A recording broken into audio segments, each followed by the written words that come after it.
Dari satu suku kecil di Persia, lahirlah kekaisaran raksasa pertama dunia. Cyrus Agung menggulingkan kerajaan Media pada tahun 550 SM. Tapi dia bukan hanya penakluk, dia seorang pembangun sistem. Ia menciptakan hukum yang terorganisir, sistem pajak yang stabil, dan kebijakan toleransi terhadap budaya yang beragam. Dari India sampai Yunani, Kekaisaran Achaemenid berdiri dengan fondasi administrasi yang luar biasa. Mereka bahkan menciptakan Royal Road, jalan informasi tercepat di zamannya. Inilah sistem manajemen global pertama dalam sejarah.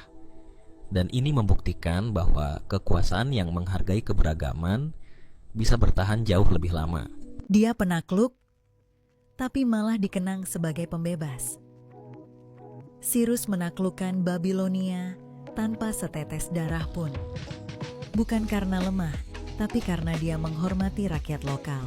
Dia membebaskan tawanan, termasuk bangsa Yahudi, dan mengembalikan mereka ke tanah leluhur mereka. Batu silinder Cyrus bahkan dianggap sebagai piagam hak asasi manusia pertama di dunia. Ini bukti bahwa kemenangan sejati tak selalu datang lewat kekerasan, tapi lewat legitimasi dan rasa hormat. Karena menghargai perbedaan justru membuka jalan menuju kekuasaan yang lebih luas dan lebih langgeng. Sebelum ada Google Maps, Persia sudah punya jalan ekspres. Darius Agung membangun Royal Road, jalan sepanjang 2.700 km yang menghubungkan seluruh kekaisaran. Dengan pos jaga dan sistem pengiriman cepat, informasi bisa dikirim dari satu ujung ke ujung lainnya hanya dalam 7 hari. Infrastruktur ini bukan hanya soal transportasi, tapi jadi tulang punggung perdagangan dan administrasi modern. Buktinya jelas, kekuatan kendali lahir dari infrastruktur. Karena kemajuan itu bukan cuma soal teknologi, tapi tentang seberapa cepat dan meratanya informasi tersebar.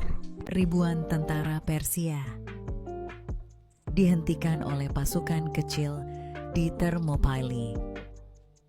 Xerxes, putra Darius, memimpin invasi besar-besaran ke Yunani.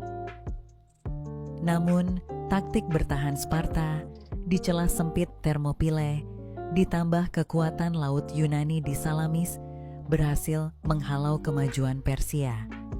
Ini membuktikan kekuatan besar bukan jaminan keberhasilan bila sistem tidak mampu beradaptasi.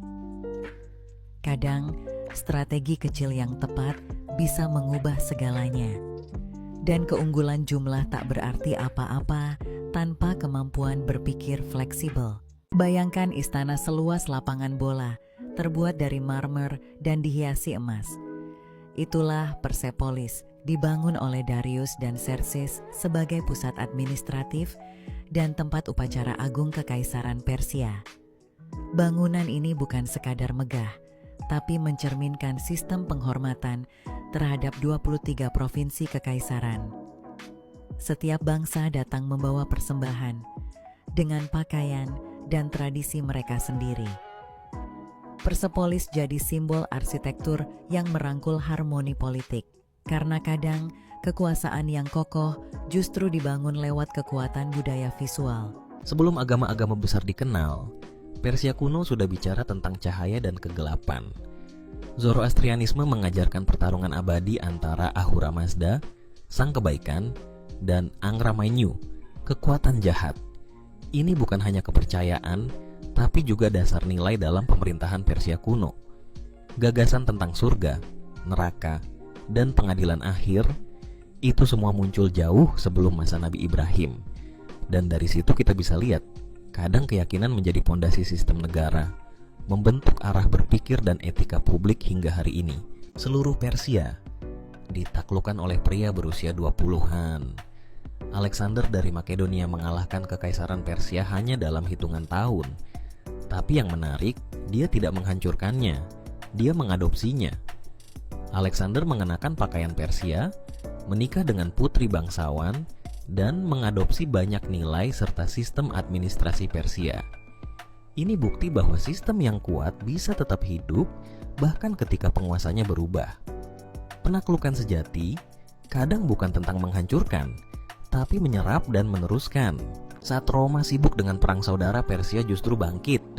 Di tahun 200, Kekaisaran Sasaniah muncul menggantikan Parthia setelah masa kekacauan.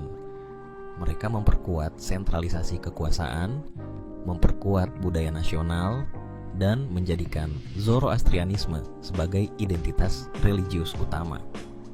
Sasaniah bukan sekadar penerus, mereka jadi kekuatan besar yang menyaingi Romawi di timur selama berabad-abad. Ini bukti, keterpurukan bisa jadi titik balik. Karena untuk bangkit dari reruntuhan, kita butuh identitas baru dan sistem yang lebih solid. Dua kekaisaran terbesar saling adu strategi selama 300 tahun. Sejak abad ketiga SM hingga abad ke-7 M, Persia dan Romawi terlibat dalam puluhan perang besar. Kadang Persia unggul, kadang Romawi, tapi tak ada yang benar-benar hancur. Kenapa? Karena keduanya punya sistem yang kokoh dan adaptif. Perang ini bukan sekadar adu senjata, tapi adu sistem dan ketahanan. Karena stabilitas jangka panjang, kadang justru tumbuh dari rivalitas yang terus menguji. Satu kekaisaran raksasa runtuh oleh pasukan dari padang pasir. Setelah perang dahsyat, Sasaniah tumbang di tangan kaum muslimin pada tahun 691. Tapi budaya Persia tidak hilang. Justru melebur dengan dunia Islam, dari bahasa, budaya, hingga sistem administrasi. Kekuasaan berganti, tapi inti peradaban bertransformasi. Inilah pelajaran sejarah. Sebuah sistem bisa mati, tapi unsur terpentingnya terus hidup dalam bentuk baru. Runtuh bukan selalu akhir, kadang itu pintu menuju fase berikutnya.